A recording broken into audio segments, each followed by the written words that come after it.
Muy buenas tardes. Mi nombre es José Francisco Tinao. Yo soy miembro de la Clínica de Medicina Integrativa, uno de sus facultativos, ¿no? Aquí está otro de mis queridos compañeros. Hacemos estas charlas, saben, para nuestros pacientes, pero también para personas que quieren venir. Veo a pacientes y a colaboradores y a compañeros y gente que la veo por lo menos yo por primera vez. Espero que se diviertan y aprendamos todos algo. Vamos a hablar sobre un capítulo muy importante, sobre todo actualmente, que es el tema de las llamadas enfermedades neurodegenerativas, ¿no? Que son un grupo amplio dentro de la neurología. Y voy a empezar por una historia, porque siempre hay que comenzar por una buena historia, una charla.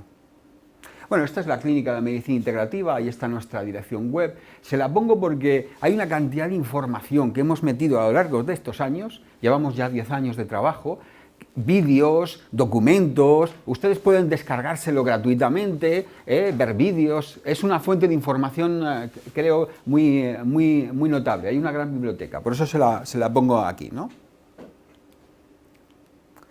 Vamos a empezar con una historia. Estamos en 1901, noviembre, Alemania, y entonces en una clínica de una ciudad alemana que se dedica a las enfermedades mentales ingresa una paciente, vamos a llamarla la paciente cero, esta señora, Auguste Deter. La ingresan porque ha empezado a tener un delirio celotípico. De pronto ha empezado a tener una crisis de celos tremendo, ha desarrollado cuadros de alucinaciones, ha empezado a perder las capacidades cognitivas y ha tenido alteraciones en su conducta, ¿no? Ya la familia no puede contenerla y sus médicos y la llevan a este hospital especializado, la ingresan. La van a recibir un grupo de neurólogos en aquel momento. Hay que tener en cuenta que en 1901 todavía no se conoce la estructura básica del cerebro. Está Santiago Ramón y Cajal trabajando, él allí, en la cocina de su casa, solo, con sus tinciones. Nadie le hace ni puñetero caso, solamente los alemanes, ¿no? Los alemanes siempre dijeron, hemos descubierto nosotros a don Santiago. Y es verdad, fueron los alemanes. Dijeron, es nuestro descubrimiento, don Santiago. Y él va a redefinir completamente la estructura del cerebro humano y de los mamíferos. Hasta hoy sigue siendo considerado el gran padre de la neurobiología. Claro, era aragonés. Él decía, échenme a mí alemanes trabajando, que ya verá cómo trabajo mucho más que ellos. No se conoce la estructura, se pensaba que era una maraña extraña, no una organización celular, como bien define después don Santiago. Este es el señor, ya un poco más avanzado, August Alzheimer. Él va a ser uno de los patólogos que está en ese hospital. 6 años después, August muere. Y muere de una neumonía. Y entonces, Alzheimer va a coger su cerebro y va a estudiarla. ¿Y qué descubre? Junto a otros pacientes que se le parecen mucho. Descubre 1906 y lo publica, no pone enfermedad de Alzheimer, él, por supuesto, serán los norteamericanos los que después digan, esto se llama enfermedad de Alzheimer. Descubre una serie de cosas. Y esa serie de cosas, vamos a verlas ahora, se parecen prácticamente a lo que todavía casi 120 años después, ¿no? 114 años después, seguimos conociendo. Voy a ser un poco crítico con la medicina en esta parte. Me lo van a tener que perdonar. ¿Y él qué descubre? Él dice que se encuentra con un cerebro que ha reducido su peso. Esto es un corte, Imagínense un queso, ¿no? Pues ese queso lo cortamos. Pues eso ha hecho con el cerebro de esta paciente. Y una sección, la zona línea media, los ventrículos cerebrales, el área del hipocampo, este área, ¿ven aquí la diferencia? Cómo esto está llenito, esto no está llenito, ¿verdad? Entonces, lo primero que dice, este cerebro ha disminuido de peso. Además tiene una atrofia en general y en áreas determinadas especialmente, la zona hipocampal, la zona del hipocampo. Aquí está el cráneo, ¿no? Aquí está el cráneo, aquí está la base del cráneo, para entendernos. Y además, él empieza histológicamente, ya hay tinciones. Ya hay tinciones, las tinciones que utilizó Santiago Ramón y Cajal para empezar a definir el cerebro, ¿no? Y en esas tinciones, él observa depósitos anormales. Hay una serie de depósitos muy raros, ¿no? Estos de aquí, depósitos que en aquel momento se definen como acúmulos patológicos.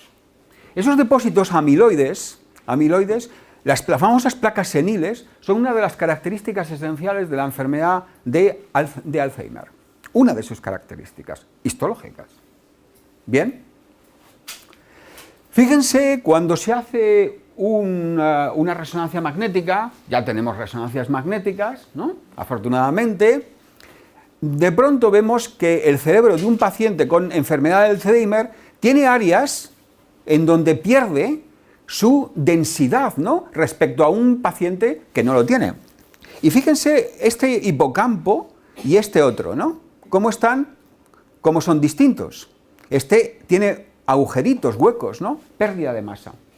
Esto es una de las características de un Alzheimer en situación más avanzada, ¿no? En situación ya de progreso. La pérdida de determinadas áreas, especialmente respecto a otras.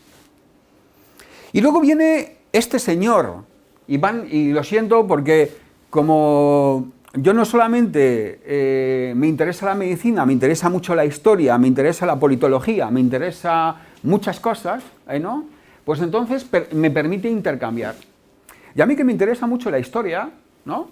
Porque casi me hice historiador en vez de médico, igual me hubiera ido mejor, quizá también para mis pacientes. Este señor, Peter G. Peterson, en el 99 en una revista de política que se llama Foreign Affairs, escribe The Global Aging Crisis. Aquí le ven, tan ufano a él.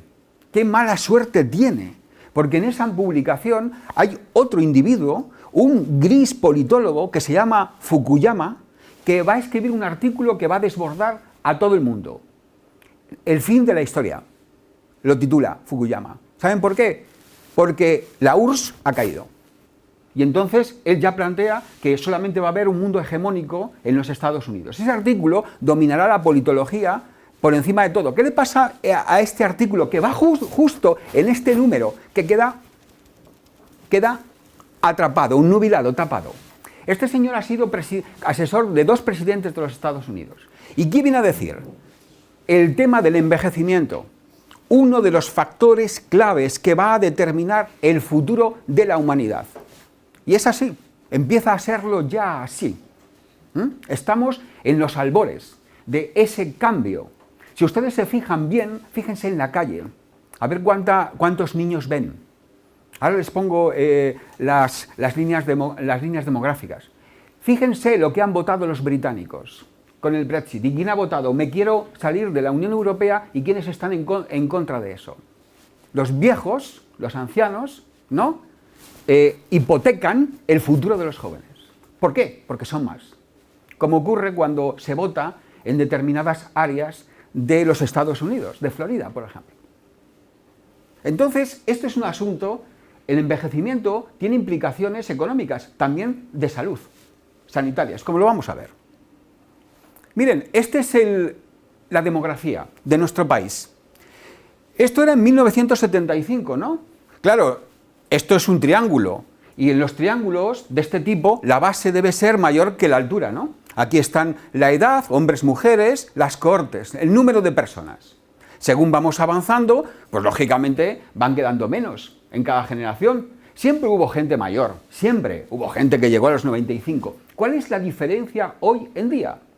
Que es que cohortes enteras de población, es un grupo de 5 años, cada 5 años es una cohorte.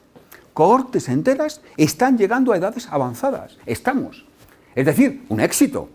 Es un éxito, ¿no? Porque es la primera vez en la historia de la humanidad que esto ocurre. No tenemos ningún tipo de experiencia en el sentido de que exista más gente mayor que gente joven. Hoy en España ya hay más gente que tiene 80 años que menores de 15. Ya. En estos momentos. Yo tengo 60 años y pertenezco a la generación de los baby boomer españoles. El baby boomer típico fue Mick Jagger en los Estados Unidos. Mick Jagger, ¿no? El cantante de los Rolling Stones, díganle usted a Mick Jagger que se jubile. que se marche a casa, que se tome una sopita, ¿no? Que esté allí viendo los programas de Netflix. ¿Qué dice? Que no, que él sigue en la ruta. Y eso está pasando ahora mismo. Y eso está creando un conflicto intergeneracional y también de salud. Entre otras cosas, un conflicto que significa debemos cuidarnos nosotros mismos. Porque ¿quién nos va a cuidar en el futuro? ¿Se acuerdan cuando la gente, hace poco viajaba yo a Japón y me decía un japonés muy ufano que tenía 5 hijas? 5 hijas tengo. Y yo le decía, qué bien, ¿no? Y dice, sí, cuando sea mayor me cuidarán. Tiene todavía la mentalidad del Japón antiguo, que no es del Japón moderno, donde las mujeres de 30 años de edad han decidido no casarse y vivir independientes, porque no están dispuestas a pasar del control del padre al control del marido. Es una sociedad todavía avanzada tecnológicamente, pero muy arcaica en algunos otros aspectos. ¿Verdad? Él me decía eso. Yo no espero que la única hija que tengo, aunque sea enfermera, cuando yo, si llego a tener una edad, la exija que me cuide. No se lo voy a pedir.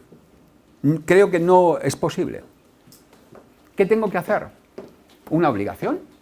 Lo mismo que trato de que mi pensión de futuro sea la mejor posible, tengo que empezar a cuidarme. ¿Cuándo voy a empezar a cuidarme? ¿Cuando tenga 80 años? ¿Y ya venga totalmente renqueando? No, tengo que empezar. Tenía que haber empezado, no ahora con 60, tenía que haber empezado con 45 o 50. ¿Me explico? Esa es la aplicación que nuestra generación, ahora estamos aquí más o menos con excepciones brillantes, ¿no? Algo que tenemos que empezar a conocer, ¿no? Nos debemos a nosotros mismos. Porque fíjense en las previsiones, y esto es ahora ya, ¿eh? Miren el grupo mío, en el que yo estoy aquí, 60 años. Pero fíjense en el 2040. Si ustedes se buscan aquí, pues ya saben. Espero verles cuando tengamos 90 años y estar en buenas condiciones con 2 órganos fundamentales. Uno, del que vamos a hablar hoy. Otro, esto es una broma, este músculo. ¿Saben por qué este músculo, verdad? Porque este músculo me permite ponerme los pantalones yo solo, sentarme en la taza del váter y levantarme, y que nadie tenga que ayudarme. Por lo menos, ¿no? Me voy a sentar en la taza del váter sin que nadie me ayude. ¿De acuerdo? Bien, sigamos. La sociedad, ¿cuáles son los datos que hay? En estos momentos, la gente no sabe que en España hay cerca de 900.000 personas con un diagnóstico de enfermedad de Alzheimer. Y 900.000 personas significan 900.000 familias. Porque la enfermedad de Alzheimer es una enfermedad que no solamente afecta al paciente, sino afecta mucho a su entorno. Mucho. Lo hablábamos ayer en el programa de radio, ¿verdad? Estábamos hablando, ¿no?, que afecta también al entorno, a los cuidadores, a aquellos que se ven en la obligación de cuidar, que normalmente son mujeres. Es la hija de, la mujer de, la hermana de. Es así. En mi experiencia con esta enfermedad siempre es así. Siempre les aviso a los familiares, hay que anticiparse. Anticípese, pero la gente no entiende lo que va a pasar. En esto las asociaciones de pacientes de enfermos de Alzheimer han ayudado mucho a tomar conciencia ellas mismas, puesto que el Estado, como en otras cosas, aquí se ha lavado mucho las manos. Y muchas veces la actividad social, la organización social, ha tomado su propia responsabilidad para encontrar recursos. Y siempre les recomiendo, acudan a una asociación de pacientes, infórmese, lea libros, los acontecimientos que van a venir, prepárense, que son de todo tipo. Hay que anticiparse para no, cuando aparezca, no tenerlo encima.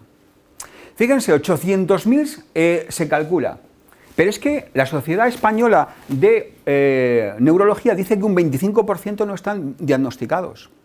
Que hay mucha gente que está diagnosticada de depresión y que le están dando un antidepresivo, y si hubiera sido bien estudiada, estaría clasificada de otro modo. ¿Saben cuánto tiempo se tarda de media en el diagnóstico desde que empiezan los primeros síntomas hasta que se diagnostica la enfermedad? De media, 4 años. Hay un retraso de 4 años. Desde que empiezan las personas a darse cuenta ellos de que algo pasa, que ya no estoy como antes. Y tomar la conciencia de, tengo que hacer algo. Porque esa primera parte es fundamental. En esa primera parte, como veremos, se pueden hacer muchas cosas para retrasar el proceso, para un gran grupo torcer el proceso. Pero si uno se le da miedo y se escuda, no como el avestruz, va a cometer un error. O por ejemplo, los familiares que están al lado, que de pronto no le perdonan, entre comillas, determinados problemas. Pero vamos a ver, yo no entiendo cómo tu madre ya, con lo buena cocinera que era, me acuerdo una frase de esta, con lo buena cocinera que era, ahora ya solamente hace siempre tortilla de patatas. Todo el día me da tortilla de patatas. Le dice un padre a un hijo, ¿qué está pasando? Que ella ya se ha olvidado de hacer la cantidad de recetas que sabía hacer y solamente se agarra como una lapa a aquello que sabe hacer.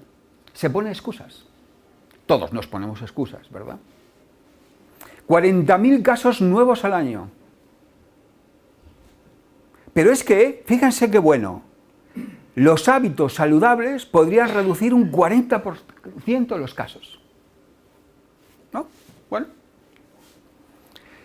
¿Conoce a alguien que haya sobrevivido a la enfermedad de Alzheimer? Una pregunta. Otra pregunta es, doctor, ¿esto es hereditario? Otra pregunta. ¿Sabe que desde el año 2003 no se ha presentado ningún medicamento contra la enfermedad? Entre el año 2004 y el 10 se trataron de probar 244. Ni uno ha funcionado. Pero es que este tampoco funciona. La memantina. La mayoría de los medicamentos que en estos momentos se dan a los pacientes con Alzheimer es porque los médicos tenemos que dar algo. Tenga donepezilo. Tómeselo. El gran avance fue, fíjense, el gran avance fue de pasar a tomar oral a un parche. Y así por lo menos le mantenemos constante las concentraciones. Y efectos secundarios, estos medicamentos tienen muchos. ¿Qué ofrece en estos momentos la medicina a los enfermos de Alzheimer? Nada. Esta es la verdad. Es duro decirlo. No hemos, fíjense, desde el año 1906, que describe Alois Alzheimer el cuadro, realmente la medicina ha fracasado con la cantidad de dinero que se ha echado en todos los procesos de investigación. Y les puedo asegurar que hay muchísimos grupos en el mundo que trabajan, ¿no? Que se ha avanzado mucho. No podremos aquí definir todos los conocimientos. Pero ¿cuál ha sido el resultado terapéutico? Ninguno. Les decimos a los pacientes, estimulación cognitiva, acudan a los terapeutas, participe en programas de estimulación, musicoterapia, haga esto, ¿no? Haga lo otro. Y menos mal, no todos los médicos esto lo reclaman. Porque claro, como los médicos somos los mejores del mundo, no podemos admitir que un musicoterapeuta pueda ayudar a un paciente. No podemos admitir, ¿no?, que los psicólogos deben trabajar y nosotros con ellos, y desde luego no podemos admitir que un nutricionista trabaje con nosotros y nosotros con ellos, ¿no? Porque claro, nosotros somos los reyes del mambo. Es así. Entonces, son procesos calificados como imparables. No se avanza en su conocimiento, pero además no son inmediatamente letales, son progresivos y constantes con una gran variabilidad individual. Y además estigmatizan. Durante mucho tiempo resultaba que tú no decías que tu madre tenía enfermedad de Alzheimer. Porque además la sociedad lo punía, ¿verdad? Resulta que tenías un seguro que no te lo renovaban. Resulta que te quitan el carnet de conducir. Tú que, ¿no?, te gustaba tanto conducir y un día te dicen las llaves fuera, ya no puedes.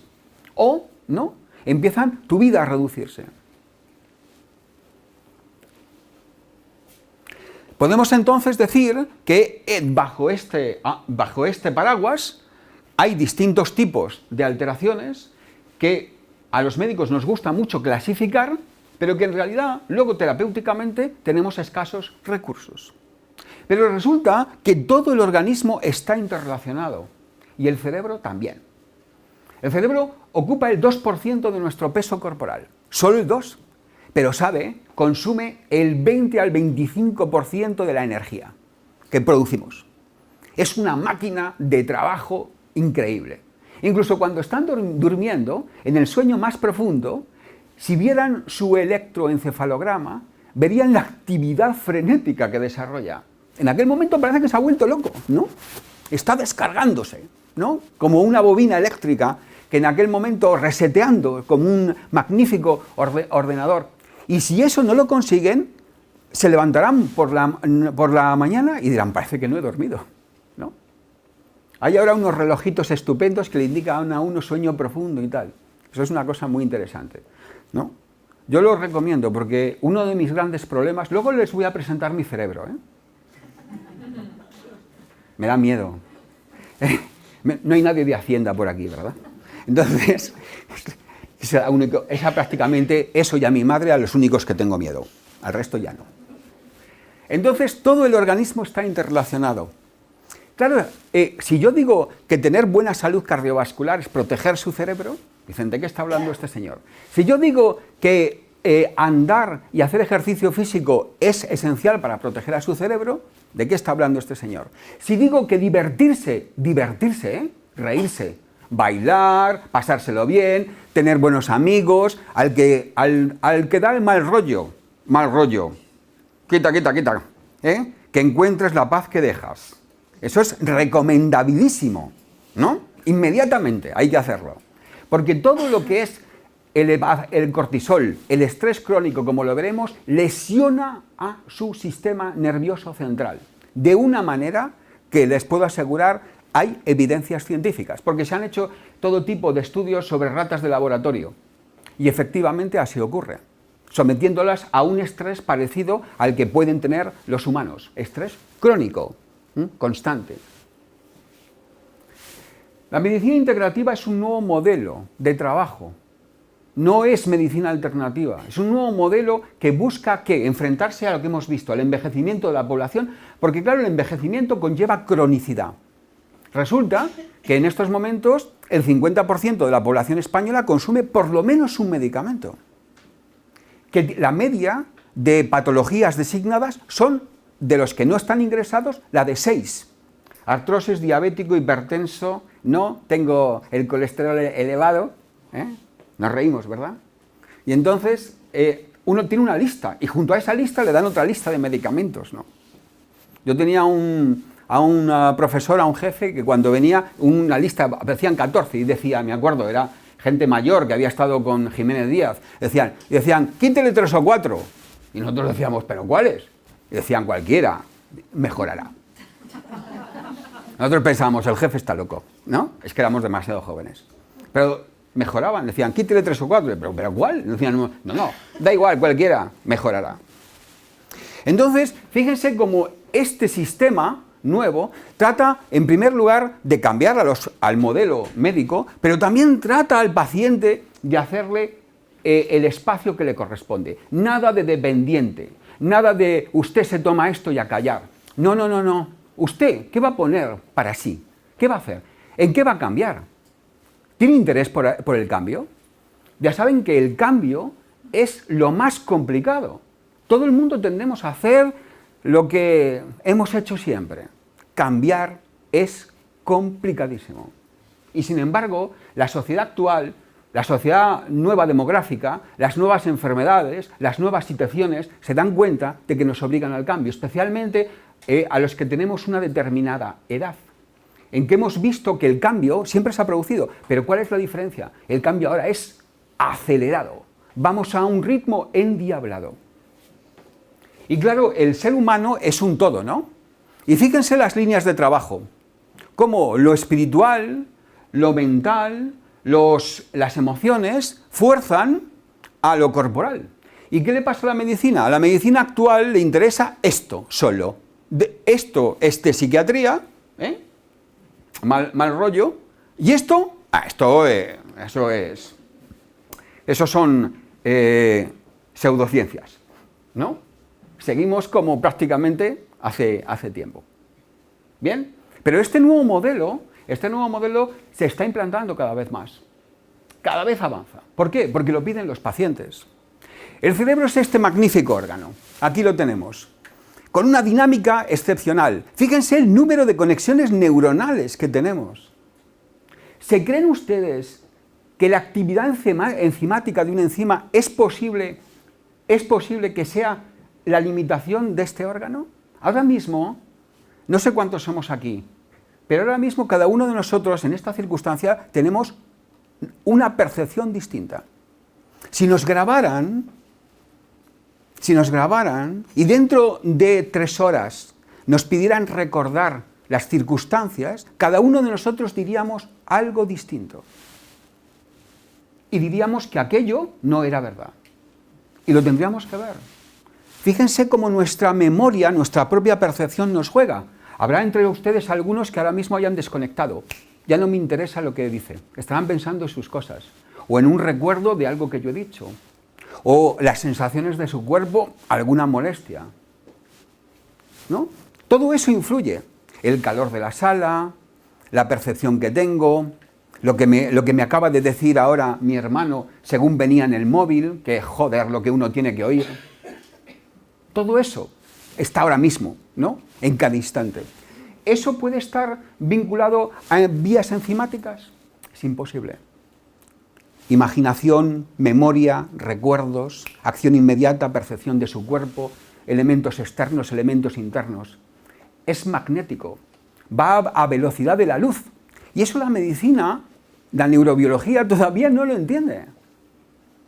No puede ser, no el Bimax, el famoso enzimático, los neurotransmisores que ahora veremos, no tienen esta capacidad de velocidad que tienen.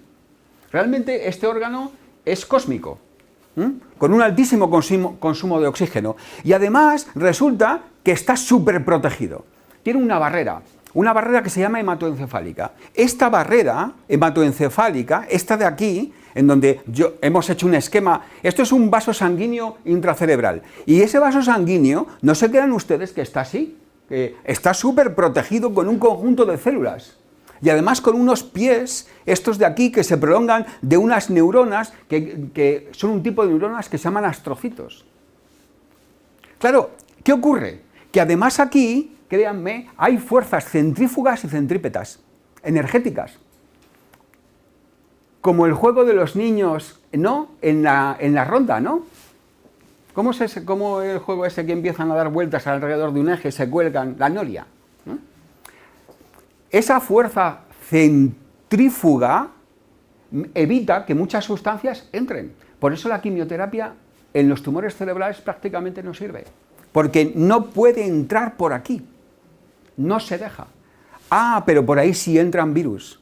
Y por ahí entran bacterias de distinto tipo, incluidas nuestras bacterias intestinales, como ahora se sabe.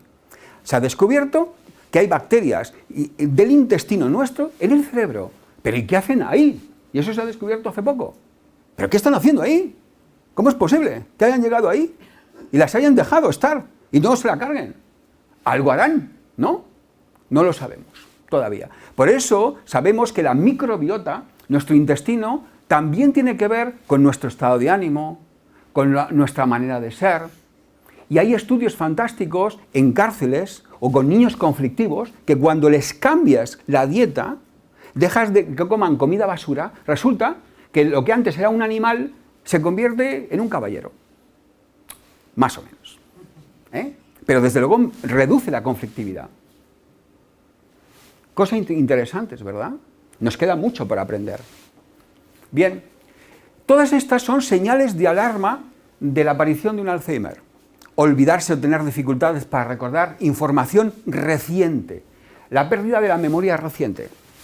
¿Se acuerdan de hace 25 años perfectamente donde estuvimos con tu madre? Fuimos a Calatayud y ella me dijo, y estabas tú presente. Increíble lo que se acuerda, pero no de lo que le acabas de decir. ¿Qué hora me has dicho que era? Las 4:15, papá. Ah, va. Y al cabo de un rato, ¿qué hora es? memoria reciente. Desorientarse en lugares muy conocidos. Repetir en bucle la misma pregunta. Tener problemas para seguir instrucciones o planificar actividades sencillas. Cometer errores en la percepción del paso del tiempo. Perder el interés por actividades que antes le gustaba. Muchos pacientes con enfermedad de Alzheimer empiezan como una depresión, o parecen que tienen una depresión. Cuidado con alguien que empieza a una edad mediana alta a verse apático, a que ya no le interesan las cosas nuevas, a apalancarse, ¿no? Porque ese puede ser el principio de algo gordo. No hay que apalancarse, sobre todo de determinadas edades. Sé que dolerán los huesos, pues hay que hacer algo para que los huesos, aunque duelan, pero tu cerebro tiene que seguir en movimiento, porque si no, estás perdido. Presentar cambios de estado, de ánimo o de humor, de pronto, ¿no? Pero bueno, ¿qué contestaciones son esas, no? De tu madre. Es que te dice unas cosas que es que no parece ella. Mostrar una menor preocupación por la higiene personal. Cuando alguien deja de cuidarse, de pintarse el ojo, de decir, ay, ¿no? Por eso yo he venido hoy delante de ustedes tan guapo, ¿no? Ayer no estaba tan guapo, que no. Bueno, yo siempre estoy guapo. Bien, eso es lo que me gusta ver. Pero, digo, hoy voy a ir a hacer una representación y tengo que ponerme acorde a donde voy, ¿no? Cuidado con la gente que ya no le da igual su aspecto y sale a la calle sin arreglarse. Mucho cuidado. Perder dinero o objetos importantes. Mostrar dificultades para seguir una conversación o caer en engaños. Esto es el inicio. El inicio. Estamos hablando en realidad entre un concepto que esto es novedoso, no toda la neurología esto lo entiende, ni la medicina, entre factores sinaptogénicos y factores sinaptolíticos. ¿Qué estoy diciendo? A ver qué dice este hombre. Mire, esto es un equilibrio. Hasta hace muy poco se pensaba que el cerebro era un órgano que simplemente iba a perder neuronas. De hecho, las perdemos a partir prácticamente de los 28 años de edad, a una velocidad increíble. Lo que pasa es que gracias a nuestra experiencia y a nuestras referencias culturales y a nuestro conocimiento vamos sustituyéndolas, ¿no? Pero la neurona ya no es una célula a morir y no ser sustituida. Eso está cuestionado. Y sobre todo lo que se sabe es que las neuronas son capaces de crecer. Ahora mismo sus neuronas están creciendo y espero que crezcan mucho. Porque cada vez que nosotros tenemos una conversación interesante, cada vez que tenemos una experiencia que nos gusta, cada vez que tenemos algo que nos estimula, las neuronas, ¿no?, elaboran nuevas fibras, nuevos contactos entre ellas y numerosas conexiones. A lo mejor tienen calor. Aquí, ¿tienen mucho calor? ¿Puedes? ¿Me ayudas? Gracias. Porque... Bien, ya está. Entonces, este fenómeno es un equilibrio entre fuerzas que impiden la sinapsis, las conexiones de estas neuronas. Esto es un dibujo de Cajal, de la obra de él mismo, ¿no? Está incluso clasificado aquí del Instituto Cajal. Ve los dibujos que él hacía. Claro, no había entonces ni siquiera fotografía, lo hacía él a mano, ¿no? Y entonces establece todas estas dendritas de conexiones. Esto es lo importante, estas uniones aquí, ¿no? Hay una transmisión luego de los famosos neurotransmisores. Eso puede crecer o también destruirse. Bueno, hay muchos modelos de producción de una demencia. El único problema es que tenemos esto que se llama pleiotropía antagonista, que queda muy bien cuando uno lo dice. ¿Qué significa? Significa que nuestro cuerpo es el mismo que el de nuestros ancestros de la época de las cavernas. Es el mismo. Por eso, claro, nuestro intestino no puede soportar el cambio que se ha producido tan recientemente. Dicen que el Neolítico fue el gran desastre de la raza humana. El Neolítico es la época en que la gente dice, se acabó de andar emigrando de tiempo en tiempo, nos vamos a sentar, vamos a tener ganadería y vamos a cultivar la tierra. Y a partir de ahí todo empezó, ¿no? Y eso hizo un cambio, un impacto medioambiental tremendo y cambió nuestras relaciones sociales. La economía, el trueque, la producción agraria, la mejora de las cosechas, la introducción de nuevos factores, la ganadería industrializada, cada vez, ¿no? Cada vez más. El neolítico. Pues nosotros estamos hechos para antes del neolítico. ¿Y esto qué significa? Que tenemos genes como esto, ApoE4, que están diseñados para responder ante una inflamación. Claro, imagínense, vamos caminando por un bosque, nos cortamos y el grupo no nos espera. No, ay, que tengo una herida. Y el grupo te dice, sí, vamos a esperarte y a curártela. Ahí te quedas, macho. ¿No? Tú sabrás. Entonces la respuesta contra la inflamación y la reparación era fundamental. El control de la inflamación. Pero claro, esto está diseñado para no vivir más de 40 años. En la época antigua, la gran mayoría de nosotros ya no existiríamos. Ya habíamos hecho lo mejor. Yo, desde luego, fuera de combate. Es decir, lo que era bueno para una edad joven, cuando se va avanzando y nuestros genes siguen siendo lo mismo, ya empieza a ser negativo. Porque este gen, ApoE4, está hoy considerado un elemento clave en la posibilidad de desarrollar enfermedad de Alzheimer. Y la enfermedad de Alzheimer no es una enfermedad genética, pero el 7% de la población tiene el ApoE4 doble. Y si tú tienes E4 doble, tienes el 50% de riesgo aumenta de tener Alzheimer. Cuando mamá y papá repartieron, ¿no? Dijeron rojo y rojo para Pepito. Pero a Juanito le vamos a dar rojo y azul. Hombre, un ApoE4 para Juanito. Y para Marta le vamos a dar 2 azules.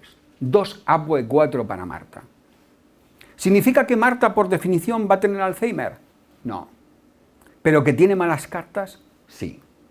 Y por lo tanto va a tener que saber jugarlas. Porque si no, en la partida pierde. ¿Me explico? Eso es muy importante. Hoy en día se puede esto perfectamente determinar. Hay gente que dice, ¿para qué? ¿No? Imagínense que les digo, tienen doble ApoE4. Cojones, vaya, ¿no? Vaya información que me ha dado. ¿Y ahora qué? ¿No? ¿Qué tensión me crea? La pregunta es, ¿puedo hacer algo? Y la medicina oficial le dice no. Pero la medicina integrativa le dice sí, puede hacer algo. ¿Qué provoca estos depósitos en el sistema nervioso central? Hoy sabemos más cosas. Y entonces se buscó el santo grial. El santo grial de los amiloides, de estos depósitos anormales. ¿Cuál era el santo grial? Y le llamaron, porque tenían que buscar el santo grial, proteína precursora de amiloides. Le pusieron el nombre antes de conocerla. Eso es lo que tenemos que encontrar. Y lo han encontrado. Claro, algo se ha avanzado, ¿no? Y esto resulta que es una proteína que funciona como un receptor de membrana que tiene esta forma que atraviesa el interior de la célula al exterior y es como una antena, ¿no?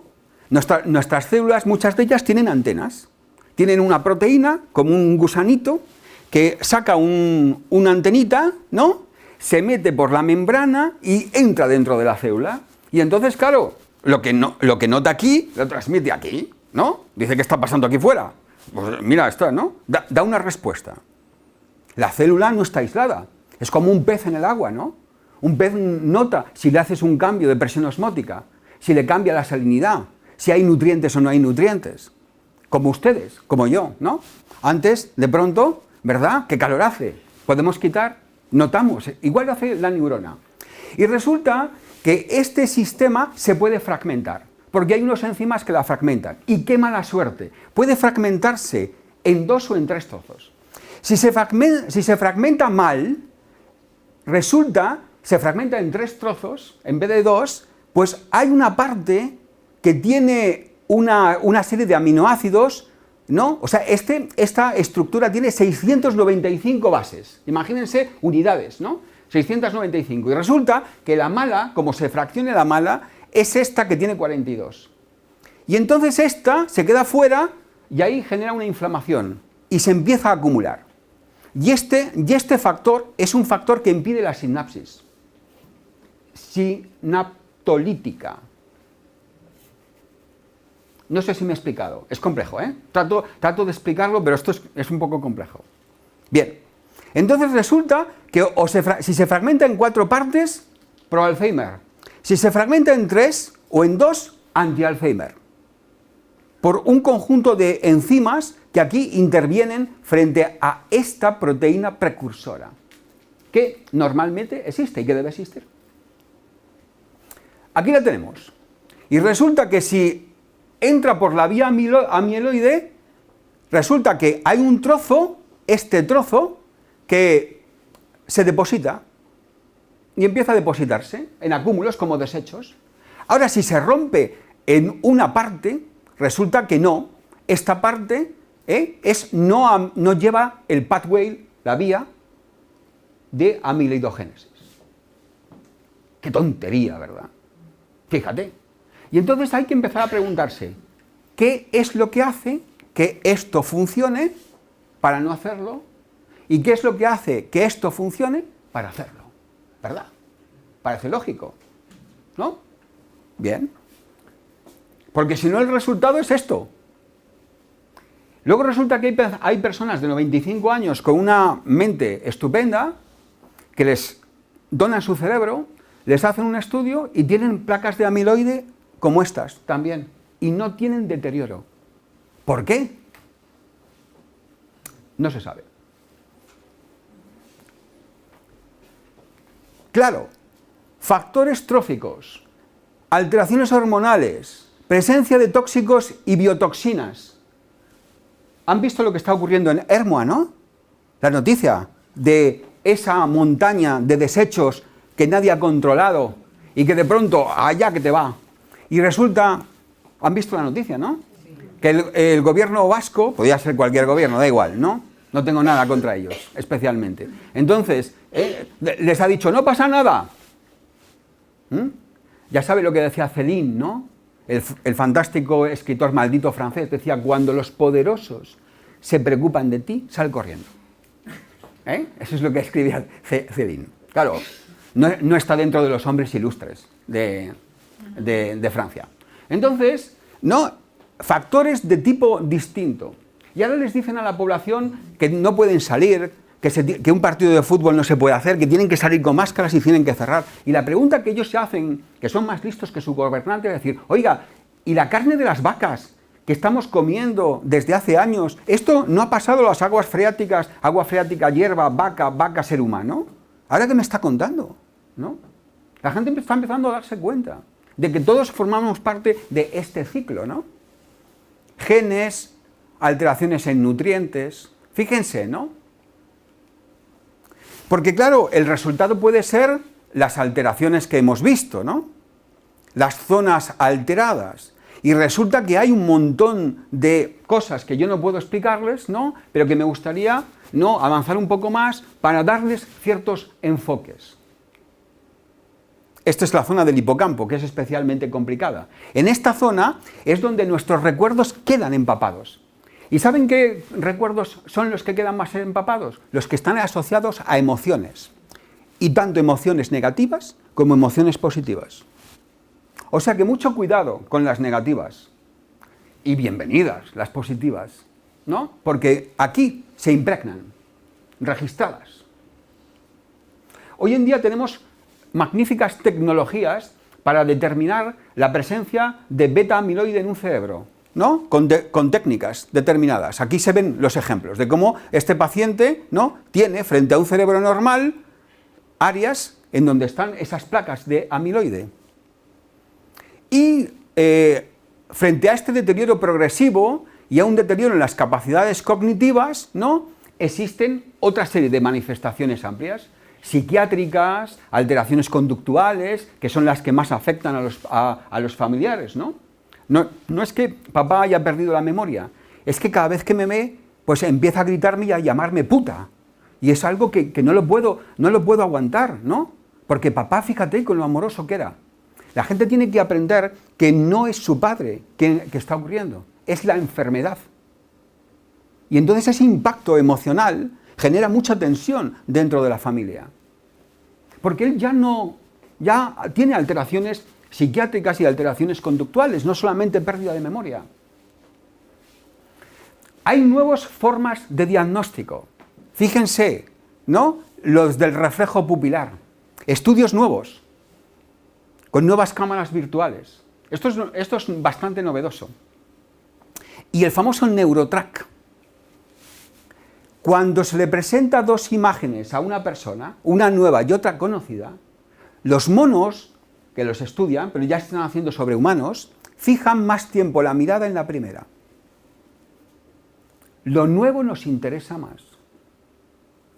Pero resulta que si tienes Alzheimer, lo nuevo ya no te interesa. Y entonces, en este estudio, NeuroTrack, tu ojo no pasa más tiempo fijándose, estamos hablando de milésimas de segundo, en lo nuevo, sino que no distingue entre lo nuevo y lo viejo. Un diagnóstico mucho más precoz que incluso los estudios de betamiloides, porque esa imagen que hemos visto ya es de un paciente avanzado. Y nos interesa encontrar a los pacientes en el momento más precoz para actuar sobre ellos. Porque posiblemente la enfermedad, cuando empieza a manifestarse inicialmente, ya lleva 10 años caminando soterradamente y no se ha expresado todavía.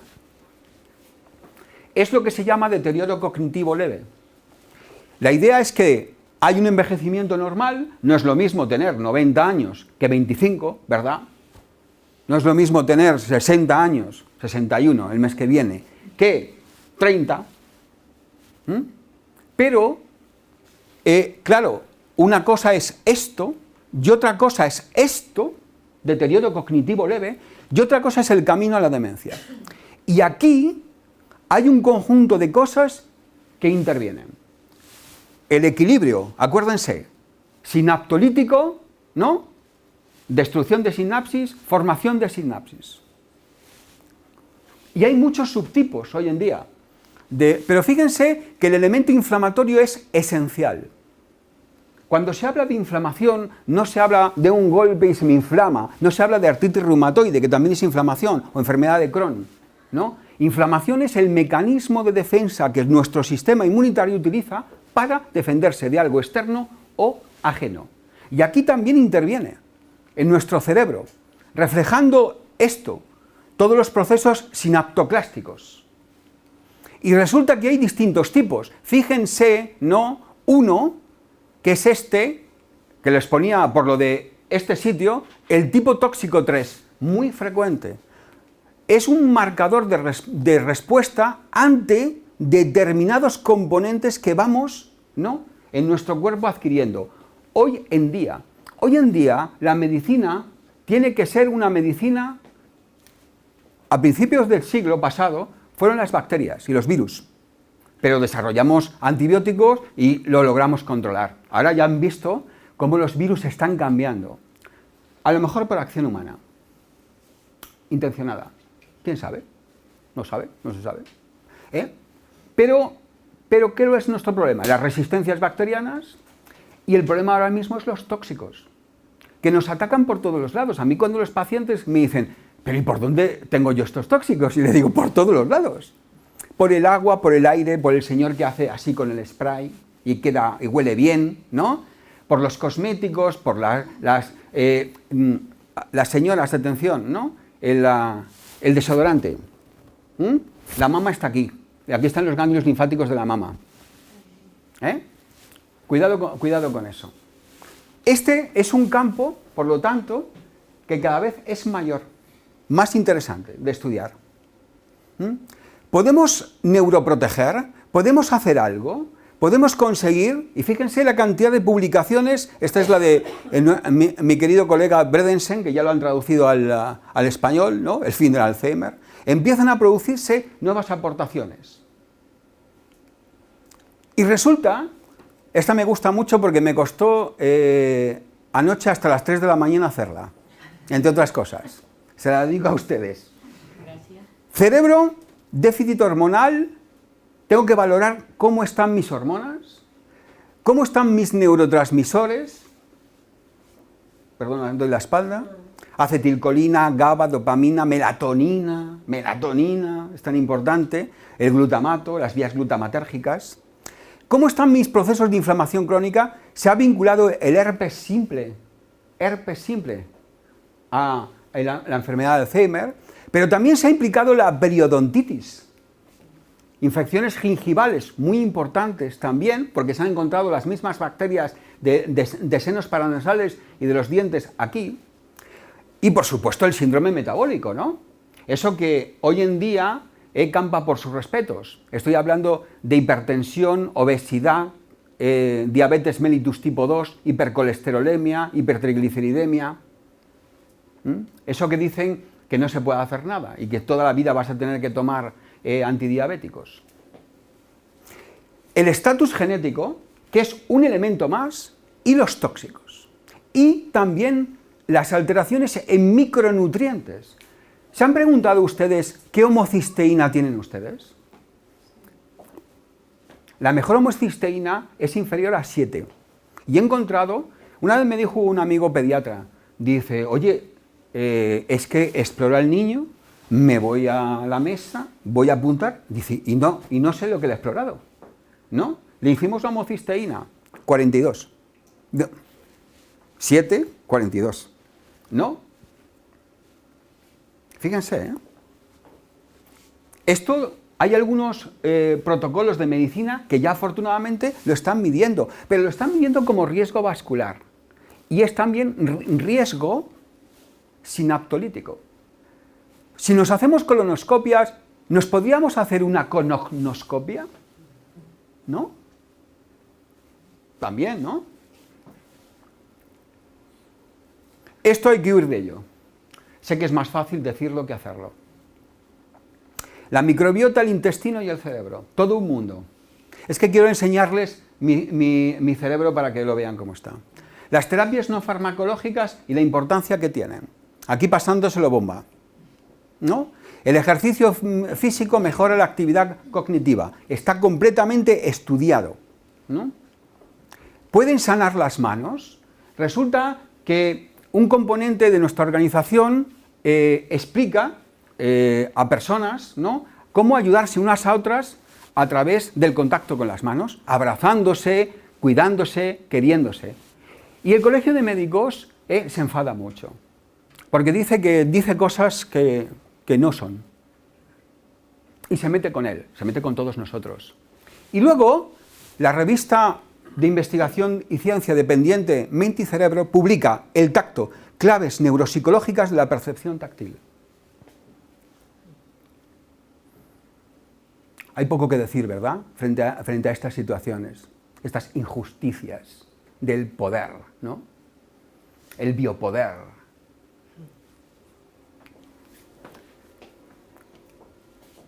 La hormona del crecimiento. Vayan a internet y pongan Fundación Foltra. Este es un crack. Jesús de Besa. Catedrático de Fisiología, jubilado ya, de Santiago de Compostela. Un hijo, un accidente.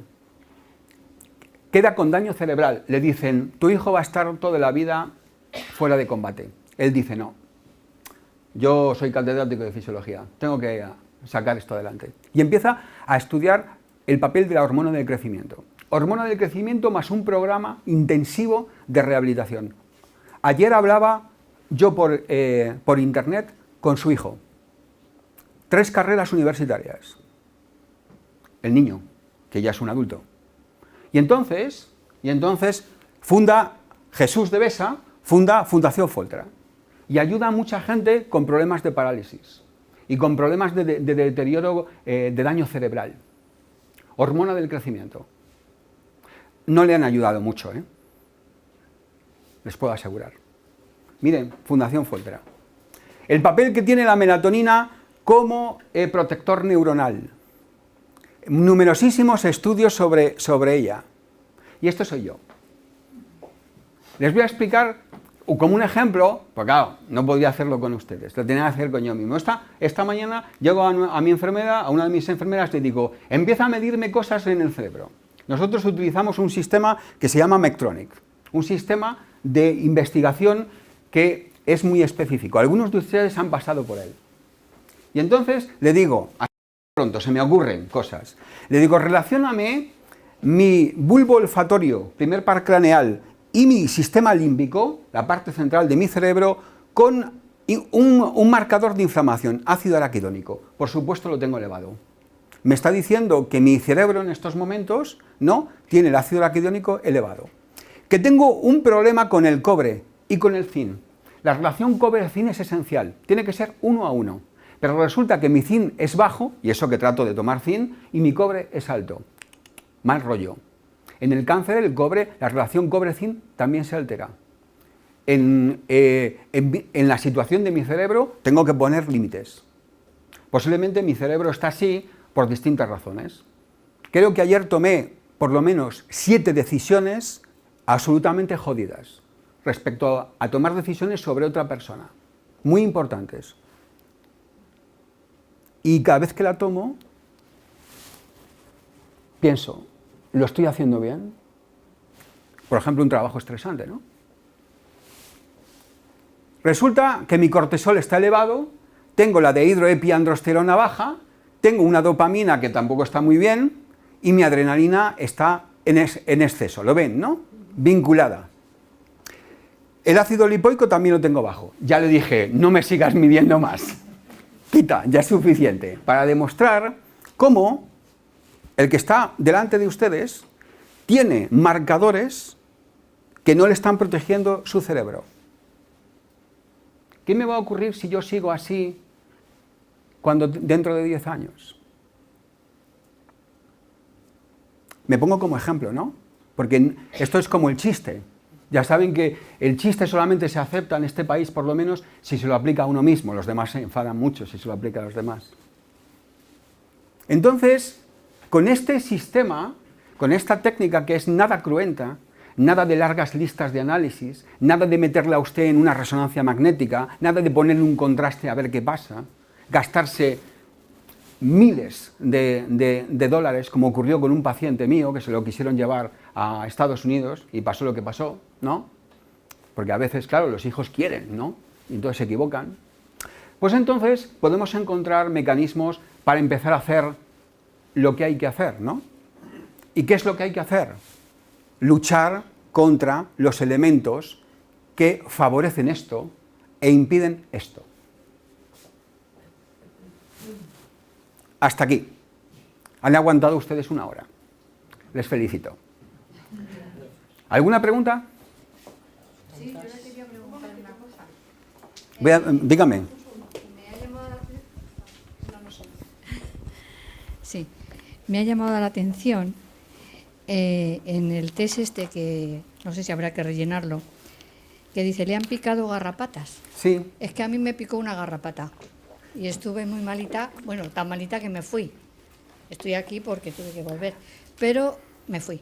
Me picó una garrapata. Entonces quería saber qué relación hay. Sí. La borrelia, la borreliosis, la enfermedad de Lyme, se llama Lyme porque fueron los norteamericanos los primeros que la descubrieron en una ciudad de Connecticut que se llama Lyme. Entonces, ellos estaban estudiando niños con artritis reumatoide juvenil. Y de pronto alguien dijo, pero es que a lo mejor estos tienen otra cosa. Y empezaron a estudiar, no, una bacteria. Esa bacteria se llama borrelia. La borrelia, esa bacteria y otras, que ahora se empiezan a estudiar, es un paquete, van a través de una picadura de garrapata. España no considera esta enfermedad de declaración obligatoria. O sea, España es un país rural, ¿verdad? Nosotros no la consideramos. Los alemanes sí. Los alemanes sí la consideran. Y entonces hay mucha gente que padece de otras cosas, fatiga crónica, fibromialgia, alteraciones neurológicas, distintos problemas, que en realidad lo que tienen, cuando se les estudia bien, es borreliosis. El problema de la borreliosis es que tiene un diagnóstico bastante malo. Hacemos un estudio donde casi siempre sale negativo. Se llaman falsos negativos. Y hay que estudiar de otra manera al paciente. Y cuando el paciente es diagnosticado adecuadamente, cosa que no siempre es fácil, y hay que tener cuidado porque cuando hay un espacio, a veces, como siempre, ¿no? En cualquier negociado, hay un espacio de incertidumbre. Y en ese espacio de incertidumbre están los que saben hacer las cosas y te quieren ayudar. Y luego están los que buscan, ¿no?, otras cosas. Incluso pareciendo buenos. los falsos profetas, ¿no? Que decía la Biblia, cuidado con los falsos profetas. Y entonces hay gente que solamente busca determinadas cosas. Entonces hay que elegir bien. No sé si me explico. ¿Quién te va a hacer un buen diagnóstico y después quién te va a tratar? Porque esta enfermedad tiene un tratamiento complejo. A mí me lo diagnosticaron a los 9 días. Cuando fui al hospital, como fui, lo que me diagnosticaron fue una gripe de verano. Pero está hablando usted de hace muchos años. Sí. ¿Cuántos? ¿Se atreve a decirlo? Pues a lo mejor 11 años. ¿11 años solo? Sí. Yeah. Y le dijeron que tenía una gripe de verano. Que tenía una gripe de verano. Claro. Porque no le hicieron... Yo estaba fatal, claro, fatal. No está dentro del protocolo de que Pero cuando hay unos síntomas medir determinadas cosas. Y ¿No ya cuenta? a los 9 días, bueno, no te voy a poner aquí, pero sí ya me miraron bien por todos los sitios y un médico, que tengo su voz aquí clavada, se pone necrosis, no sé qué, eso es una picadura de garrapata. Sí, es que Pero solo me dieron un antibiótico. Claro, y nada perdóneme, más, la primoinfección es muy determinante, porque claro, la garrapata pica y entonces crea una lesión cutánea circinada que avanza. Entonces eso lo sabe, se hace una foto y lo saben todos los médicos. El problema está en que esta es una enfermedad como la sífilis. En la sífilis, me permiten, hay neurosífilis. Neurosífilis significa que a los 30 años de cuando tuviste el primer brote de sífilis, resulta que te sale la neurosífilis, ¿no? ¿Se dan cuenta cómo el cerebro puede aguantar durante mucho tiempo una bacteria y luego al cabo del tiempo, ¡boom! Con la borrelia pasa igual. La borrelia es una espiroqueta. Entonces hace esto. Es como el Guadiana, ¿no? Primero estoy bien, me tratan un poco, luego cae, pueden pasar unos años, igual no me pasa nada, pero puede ser que al cabo de unos años empiece a tener otras cosas. Me duelen las articulaciones, los músculos, ¿no? Es una enfermedad cíclica, compleja. Con debate. ¿Alguna pregunta más? 2 más, 3 más y terminamos. Que ya me están mis compañeros haciendo así.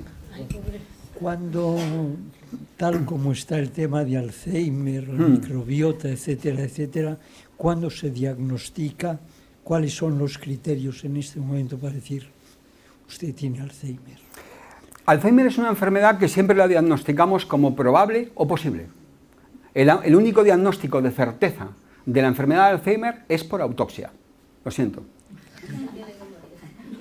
Entonces siempre hay unos criterios internacionales en donde se agrupan, que cambian según el tiempo, ¿no? Y decimos Alzheimer probable, Alzheimer posible. Pero de certeza, por ahora, lo siento, es la autopsia. Sí, con la resonancia. Con la resonancia, incluso, con todos los criterios, el diagnóstico y si ven algún informe, siempre es Alzheimer posible o Alzheimer probable. No de certeza. Perdón, termino. ¿Y cuando se hace la autopsia, cuál es el criterio? Las lesiones típicas que ya en su momento Alois Alzheimer señaló, más algunas cosas nuevas que la neurohistoquímica hoy en día pues, ha avanzado. Los bancos de cerebro son muy importantes. Siempre están los neurólogos y neuropatólogos pidiendo cerebros sanos, cerebros donaciones. Ahora tengo un paciente que va a fallecer y van a donarlo, ¿no? Con una enfermedad de Alzheimer, porque claro, es la manera de saber lo normal, ¿no? Es que está ahí dentro de una caja y no se deja él mirar así fácilmente, se puedo asegurar. Perdone, en epilepsia, donde hay aumento de glutamato y sobre todo en la resistente, ¿es un factor de riesgo muy importante para el Alzheimer? Todas las alteraciones de las vías glutamatérgicas, hemos visto, son elementos que añaden fenómenos de sinaptólisis, lo que hemos visto este equilibrio. Lo que pasa es que hay que indicar que un paciente con epilepsia no es necesariamente un paciente que vaya a terminar con enfermedad de Alzheimer. Son muchos factores, ¿eh? Entonces, de la misma manera que el tratamiento y el número de cosas que ustedes tendrían que hacer o que yo tengo que empezar a ponerme a hacer, porque me preguntan que qué voy a hacer con mi cerebro, ¿no? Y lo voy a poner en marcha, ¿eh? Entre otras cosas, ser más feliz. Que no nos podemos permitir el lujo de perderle. Ah, bueno, yo soy disponible. Mira, ahora mismo en esta sala hay 2 médicos que son mejores que yo, ¿no? Entonces, esta situación es un factor añadido. Yo creo que un paciente que tenga el glutamato, las vías glutamatérgicas alteradas, pues simplemente tiene que hacer todo lo posible por cuidarse. En esclerosis múltiple, en niños con síndrome de West, otros problemas, ¿no? Porque con la dieta cetogénica lo puede llegar a dominar. La dieta cetogénica, vamos a ver, es que estamos hablando de distintas cosas y no quiero, ¿no? La dieta cetogénica es un elemento importante para evitar la sinaptólisis, en general, pero hay que saber llevarla, ¿eh? Sí, además no es permanente. Claro, imagino. claro. Gracias. Uno más y ya se acabó. Lo siento. Sorry. Luego te invito a unas cañas. Perdón, a nivel clínico, si un paciente, por ejemplo, tiene un abuelo con Alzheimer, tiene triglicéridos altos, HDL bajos, o sea, toda la dislipidemia, tiene también prediabetes, y uno sospecha que tiene el ApoE4, ¿qué le brindaría a ese paciente en realidad saberlo? Porque a lo mejor le causa más estrés y a la final termina siendo lo mismo el tratamiento, ¿no? Ponerse en marcha. Yo creo que el conocimiento... Yo entré a un colegio muy famoso en Madrid, que según entré, ya era mayorcito, me cambiaron de colegio para pasar a la Universidad Autónoma, ponía: la verdad os hará libres. San Agustín. Eso es lo que decían. Luego hacían otras cosas. Pero volvamos a los clásicos, San Agustín. El conocimiento es poder. Cuanto menos conocimiento tienes, menos poder tienes y más manipulable eres. Esa es mi forma de pensar. Luego cada uno es libre.